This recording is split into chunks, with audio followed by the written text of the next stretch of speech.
Hello, and congratulations on your Citrix ADC opportunity. To quickly introduce myself, my name is Ryan Freese, technology consultant here at Ingram Micro, focus on the Citrix product line. And now that you have this opportunity with Citrix ADC, Citrix's application delivery controller, previously known as NetScaler, let's take a moment to discuss how to choose the right option to quote for your customer. So the first thing we want to look at is we need to look at what platform best fits your customer's use case. Citrix ADC, Citrix's NetScaler, is available in 5 different platforms. On the left, we have the most widely consumed platform, which is the VPX model, which is essentially their virtual appliance that can be really imported into any major hypervisor. So if you have a physical host, a physical server with a hypervisor installed in it, like VMware, Hyper-V, Citrix Hypervisor, Nutanix, you name it, you can import this VPX appliance into that and just size it with the appropriate CPU RAM. And then based on that, we'll talk about throughput requirements of each individual model, but you would just acquire that throughput you would need for that virtual appliance. There's also an MPX, so this is going to be a physical appliance. It does have increased system capacity and performance compared to leveraging a VPX, and it's built to support SSL acceleration. The MPX models have built-in Cavium chips, which help with that SSL acceleration. So if you have a customer that's planning on using this for web traffic in specific to front end, maybe a very popular website that they host, they may want to consider going with an MPX model especially. There's also an SDX, and this is a physical appliance that can support multiple instances of a Citrix application delivery controller under that physical appliance. So basically you could have multiple virtual instances. Think of it like a separate virtual machine running on this one physical piece of hardware. And it's typically leveraged for consolidation. It's to keep everything nice and concise onto a single physical box and leveraging the hardware that lives in that physical box. There's also 2 other models which are more niche, but they are out there. There's a BLX, which is a bare metal license. So if you have a customer that wants to convert an entire piece of hardware to act just as the application delivery controller, they can do that with the BLX license. And there's also a container-based application delivery controller, a CPX model, which would be more for like app dev, DevOps, that kind of stuff. So the next item we want to consider is ensuring the Citrix ADC is sized correctly. It's always important to really ask your customer first, do they know the throughput requirement? And if they don't, we need to consider different factors, as you can see here, such as the number of users, features that are actually being leveraged in the environment, how many servers are actually going to be load balanced, as well as what type of servers are going to be load balanced. And based on this information, we can estimate the amount of throughput your customers may need for their Citrix application delivery controller. So some tips to consider. I did create a sizing guide that you can leverage to help estimate the throughput requirement for your customer. You can find that on our Ingram Micro partnerportal.com website. Again, it's an estimate. It does have the various models, so you can see those throughput requirements for each model. And I'll put those in the notes below so you'll have access to that URL. Also, please make sure to check the Citrix ADC datasheet to view the various models that Citrix has to offer. And it's also sometimes critical to share that with your customer as well. So as you provide them with a quote or make a suggestion, they can go through that datasheet themselves, consume the information, and decide if there's a better model that would be better, that would be an even better fit for their use case. As a quick trick, when you're going through the Citrix ADC datasheet, you can see I highlighted some numbers here on the slide. The number following the platform corresponds with the throughput that the model offers. So if we look at the VPX series, for example, you might see like a VPX 200, which would be 200 megs of throughput. A VPX 1000 is going to be 1000 megs or 1 gig of throughput. Similarly, if we go to the MPX model line, you might see like a 59 with a number at the end. that's the throughput, that 10 is going to be the throughput requirement. And similarly with an SDX, you have the last 3 digits would be the throughput for that SDX appliance. So just some quick tricks to identify the throughput. Also, if you do go to the datasheet, it will show you more information about the appliance requirements, such as the number of SSL transactions it can handle a second, port requirements, so on and so forth. So definitely take a look at that datasheet. It's just too much to cover within one video. All right, so of course we have to decide which edition is going to be right for your customer's use case. So Citrix ADC does have 3 major editions. They have Standard, Advanced, and Premium, and they also offer a standalone enterprise gateway if your customer just needs remote access and none of the other features. Each of these items, they do have important things to consider.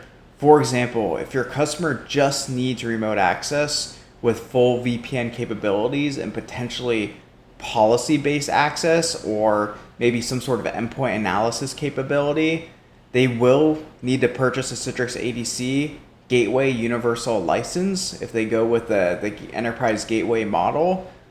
Whereas Standard, Advanced, and Premium, you can see on the first line here in the chart, they include a certain number of universal licenses automatically. So just make note of that. If full VPN capability is a requirement for your customer, not just proxying Citrix connections via the ICA proxy, they will need universal licenses. Each version also includes some level of N-factor authentication, but if your customer is looking for more advanced multi-factor authentication policies, they'll want to move to at least Advanced Edition for what's called AAA traffic management. And really this allows for creating some comprehensive multi-factor authentication policies like conditional access within the appliance. But if they're just doing bare bone, maybe doing like an RSA token or a Duo token with no customization, no conditional access needed, they can go with a Standard Edition appliance. If your customer needs remote access with just simple load balancing capabilities and nothing else, they would probably just want to go with the Standard Edition. However, if they do want some advanced capabilities such as maybe real-time analytics, historical analytics, again, the AAA traffic management capability, those are all going to be in the Advanced and Premium Edition. And again, the best thing to do is always take a look at the data sheet, identify what capabilities are in each edition, share that with your customer, and have them really decide what's best for them. The last thing I want to point out here is Web App Firewall is available just for Premium Edition. So again, if this is going to be more of a pure play networking use case and your customers may be looking to front end their website that gets a lot of traffic and they want to put security around that to protect against attackers, Web App Firewall might be a great use case for them because it does add a layer of security. It adds, again, a firewall for that web application.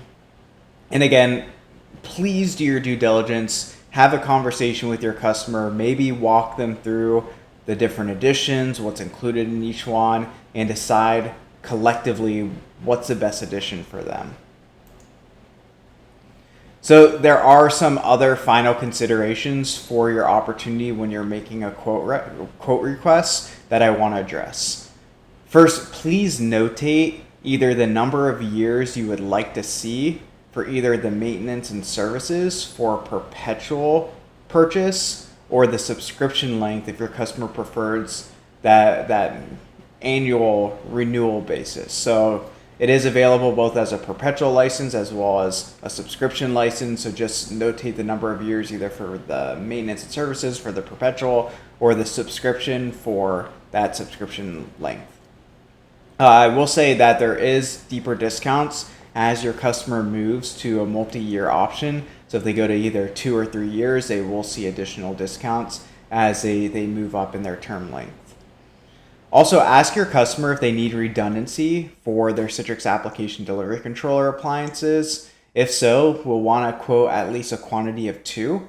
And if your customer is really security conscious and they're planning on using their remote access capability as well as load balancing internal servers, they may even want to consider having 2 ADCs in the DMZ for the remote access, as well as 2 ADCs just internally for load balancing internal servers. Reason for this is if you are using 2 in the DMZ for both and you're load balancing servers internally, every time you're doing that, you're going out into the DMZ, back inside. So again, it's an extra hop that's not needed, and it does create a little bit of a security gap. So that is something worth mentioning as well if you do have a very security conscious customer that's planning on using both features. There's also a pooled capacity model for the Citrix ADC product line, and this is going to be more for those enterprise use cases. So if your customer is deploying a large environment requiring at least 20 instances, so think of 20 ADCs or more, the pooled license, you can basically purchase a bandwidth of licenses that you can divvy up across each of those instances as your customer sees fit. And they use something called Citrix ADM, Application Delivery Management, in order to manage all of those instances and divvy up the bandwidth across all those individual ADCs. So that is something that we've seen take off, especially for, again, more enterprise use cases. Lastly, if your customer does prefer a hosted solution and they're just looking to provide secure remote access for their identity and access management needs, they may want to consider going with the Citrix Gateway service. So this is Citrix Gateway as a service. This is licensed on a per user basis and is renewed annually for your customer. And again, as they go up in terms, they subscribe to 2 or 3 years, they will see deeper discounts. But it's a true hosted service that Citrix offers. They manage the gateway service. Your customer subscribes to it, and they can leverage that service now to front end their environment. So that is an option for them. And again, as always, if you do have any questions and you want to have a one-off conversation or you need help as far as having a conversation with your customer, you can always reach out to the Citrix licensing desk. They can get you in contact with me, or you can contact me directly by sending me an email at ryan.freese@ingrammicro.com. Should show up in the screen here in a second. Again, that's ryan.freese@ingrammicro.com. Always happy to help. Happy to jump on a call with your customer. And yeah, as always, good luck on your opportunity, and let us know if we can be of help. Thanks all.